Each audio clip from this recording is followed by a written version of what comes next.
Ice cream lovers, welcome to Scoop School. Nice to have you here. Steve Christensen's my name. I'm the self-appointed headmaster here. A lot of, we've got a very full admin office. We've got Madeline in production and editing. We've got all sorts of crews here. So don't just think it's just me, although I am the main character. Thanks for joining us on this video. Do you want to thank our episode sponsor, Lloyd's of Pennsylvania, or as I call them, Lloyd's. It's spelled LL. Look, do me a favor, when you click on the link down below, you look at all the different ice cream bases, mixes, custards, premium ice creams, all of those products. And when you call up, you say to them, is this Lloyd's? Andy and Barry will have a great time with that. Thank you for your episode sponsorship. Hey, I just want to do a very quick video here. It's the winter time of 2026, January, February, are going to be pretty cold, and I just wanted to share with you one of the best money makers we had in our stores, both in the US and in Australia. A very simple process to make a hot cocoa float. Hot cocoa float, very, very easy. We start with our hot chocolate. Now the beauty is, you can just get a Keurig to make a good hot chocolate. I like a milk-based hot chocolate. I think it's better.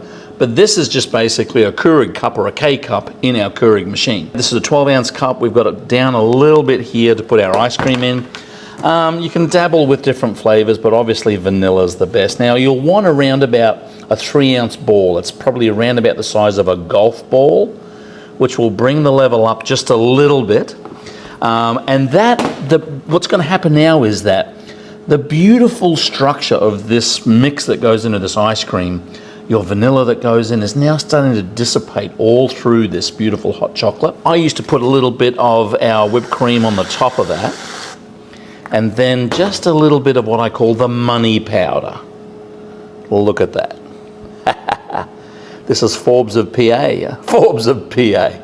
This is Forbes chocolate for Forbes of PA. Forbes chocolate on the top of that. I'm telling you right now, the juxtaposition of the beautiful hot cocoa, the ice cream scoop is going to melt as it goes through. So as you start drawing, let's go back down here. We'll put our lid on. As you start drawing the hot cocoa past the ice cream and the whipped cream, you got a little bit of the money powder there, chocolate powder. It's honestly the best. You don't have to be outlandish in a lot of your menu items and crazy different things and limited time offers. This, honestly, we sold gangbusters. Hot cocoa floats. You don't have to explain what it is. Everyone instantly knows, oh, it's ice cream in a hot cocoa. I'm interested to see whether you do this or not. If you haven't done it, can you run this up the flagpole for me? In fact, why don't you call it Steve's Hot Cocoa Float? Remember, I am the main character. Yeah, let us know if you do this, whether this is something on the menu. If you try it, let us know. I'd love to have you down there in the comments sharing some information. Look, also, if you have any issues at your ice cream shop, you want questions answered, we're here for you here at Scoop School. Leave a comment down below. We try and get to all of the comments. Cheers to you. Cheers to a busier winter season, 2026. Cheers to Lloyd's of Pennsylvania. Keep on scooping, folks. See you in the next one.